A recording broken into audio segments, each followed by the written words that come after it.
রাজ্য জুড়ে অ্যাপ নির্ভর অ্যাম্বুলেন্সের দালাল চক্র রুখতে পদক্ষেপ। কিলোমিটার অনুযায়ী অ্যাম্বুলেন্সের ভাড়া, নর্মাল, এসি এবং আইসিইউ অ্যাম্বুলেন্স। 3 পর্যায়ে অ্যাম্বুলেন্স পরিষেবা রাজ্য জুড়ে। রাজ্য জুড়ে অ্যাপ নির্ভর অ্যাম্বুলেন্স, কিলোমিটার অনুযায়ী অ্যাম্বুলেন্সের ভাড়া, নর্মাল, এসি এবং আইসিইউ অ্যাম্বুলেন্স। 3 পর্যায়ে অ্যাম্বুলেন্স পরিষেবা রাজ্য জুড়ে।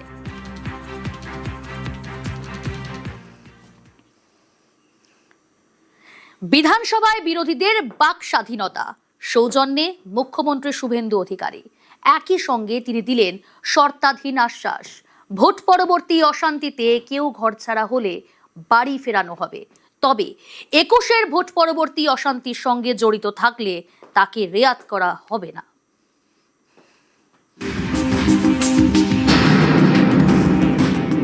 বিরোধীদের আশ্বস্ত করতে চাই, হাউস বিলংস টু অপোজিশন। পশ্চিমবঙ্গে প্রথম বিজেপি সরকার, সেই সরকারের আমলে বিধানসভার প্রথম অধিবেশন। সেই অধিবেশনেই বিরোধীদের বাক স্বাধীনতার বার্তা দিলেন মুখ্যমন্ত্রী শুভেন্দু অধিকারী। আমরা চাই একটি নতুন যুগের সূচনা। আমরা কনস্ট্রাকটিভ অপোজিশন চাই।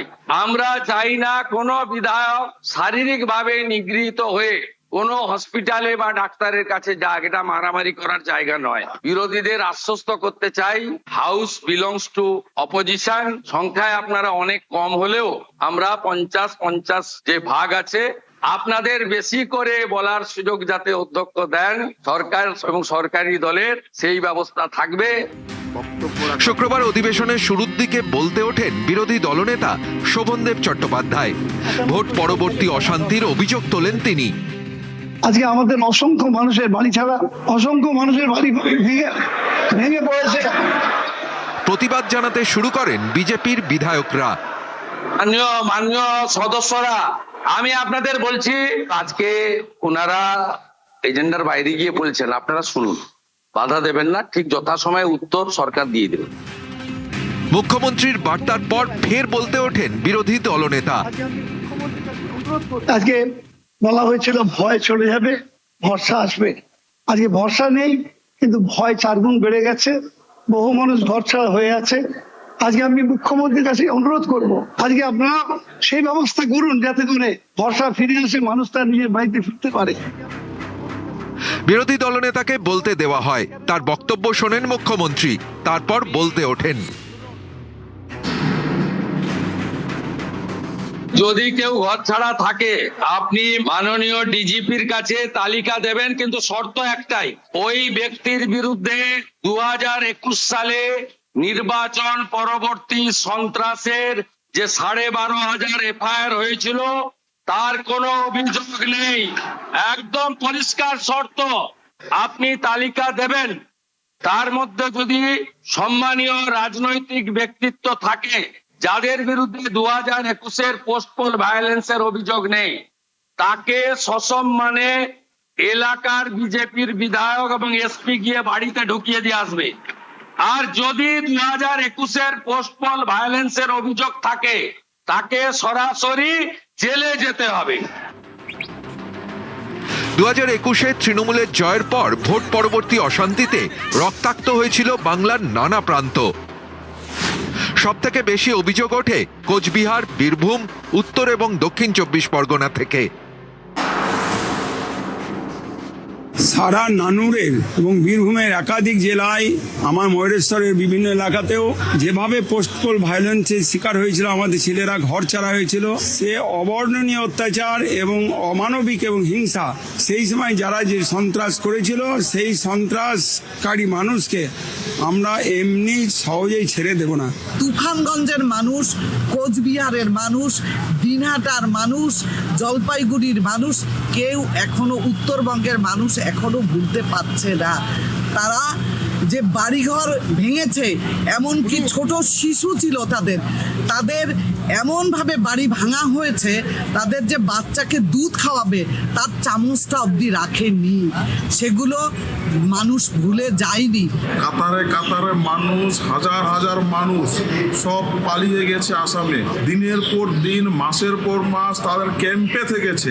মানুষের বাড়ি ঘর জ্বালিয়ে দেওয়া হয়েছিল, পুকুরে বিষ ঢেলে দেওয়া হয়েছিল। সব মানুষ বাড়ি ছাড়া হয়ে আসামে শেল্টার নিয়েছিল। আমরা একটু তো কোনো কিছু ভুলে যাইনি। 2021 সালে বিধানসভা ভোটের ফল ঘোষণা হয়েছিল 2রা মে। জাতীয় মানবাধিকার কমিশনের রিপোর্টে উল্লেখ করা হয়, 2রা মের রাত থেকেই হামলা শুরু হয় নির্দিষ্ট একটি রাজনৈতিক দলের নেতা কর্মীদের টার্গেট করে। খুন, ধর্ষণ, বাড়িতে ভাঙচুর, লুটপাট, কোনো অভিযোগই বাদ যায়নি। বিজেপির অভিযোগ, ফল গণনার পর 2 দিন একেবারে নিষ্ক্রিয় হয়ে বসেছিল পুলিশ। এনএইচআরসির রিপোর্ট অনুযায়ী ভোট পরবর্তী অশান্তির কারণে 2রা মে থেকে 20 জুনের মধ্যে 29 জনকে খুনের অভিযোগ দায়ের হয়। খুন সহ সমস্ত অভিযোগ যোগ করলে সংখ্যাটা 2000-এর কাছাকাছি। 21-এর এই ক্ষত বুকে নিয়েই 26-এ ভোটের ময়দানে ঝাঁপিয়েছিল বিজেপি। তবে পদ্ম নেতাদের মুখে বদলা নয়, ছিল বদলের প্রতিশ্রুতি। ভোটের ফল প্রকাশের পর অবশ্য রাজ্যের কয়েকটি এলাকা থেকে অশান্তির খবর আসে। বিজেপির পতাকা হাতে নিয়ে গেরুয়া আবির মেখে তৃণমূলের অফিসে অনেকে হামলা করেন। এই ছবি বদলাতে শুরু থেকেই কড়া অবস্থান নেয় বিজেপি নেতৃত্ব। বার্তা দেন খোদ প্রধানমন্ত্রী।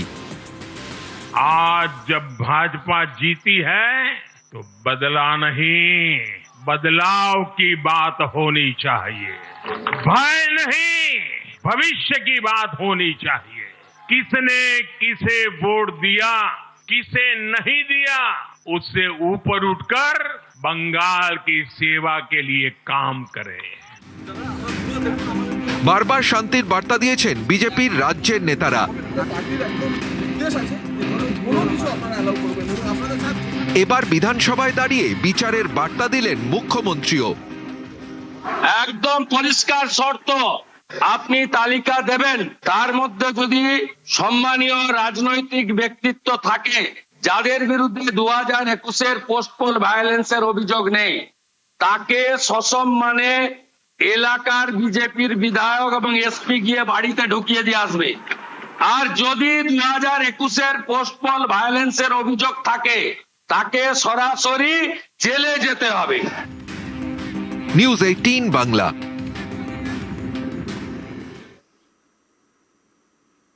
জনতাই তৈরি করে নেতা, জনতার ভরসায় নেতার শক্তি।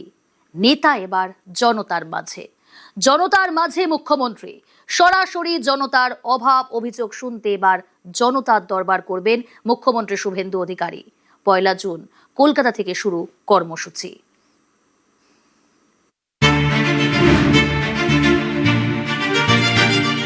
গণতন্ত্রে জনতাই শেষ কথা। জনতা চাইলে সিংহাসনে, না হলে পথে।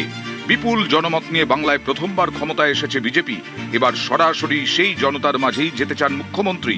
নিজেই তাদের কথা শুনতে চান, বার্তা দিতে চান।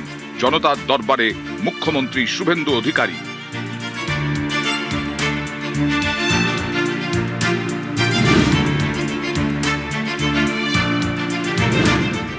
পয়লা জুন থেকে শুরু হতে পারে মুখ্যমন্ত্রী শুভেন্দু অধিকারীর জনতার দরবার। জনতার সামনে বসে তাঁদের কথা শুনবেন মুখ্যমন্ত্রী। কলকাতা থেকে শুরু হবে জনতার দরবার। ধনধান্য অডিটোরিয়ামে প্রথম জনতার দরবার হওয়ার কথা। তারপর জেলায় এই কর্মসূচি হতে পারে। জনতার দরবার হলো বিজেপির সিগনেচার কর্মসূচি। দিল্লি থেকে ওড়িশা, উত্তরপ্রদেশ থেকে মধ্যপ্রদেশ, একাধিক বিজেপি শাসিত রাজ্যেই মুখ্যমন্ত্রীদের জনতার দরবার বসে, যেখানে জনতার অভিযোগ সরাসরি শোনেন মুখ্যমন্ত্রী।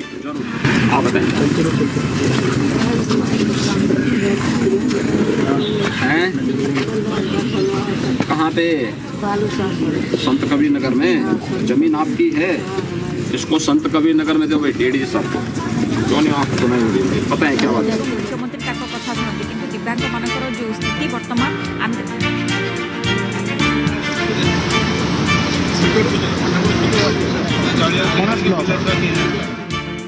এবার জনতার মাঝে মুখ্যমন্ত্রী শুভেন্দু অধিকারী।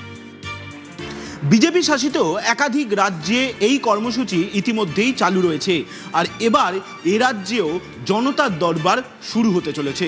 উদ্দেশ্য একটাই, সাধারণ মানুষের অভাব অভিযোগ যাতে অন স্পট সমাধান করা যায়। ক্যামেরায় সুব্রত জানার সঙ্গে সোমরাজ বন্দ্যোপাধ্যায়, নিউজ 18 বাংলা, কলকাতা।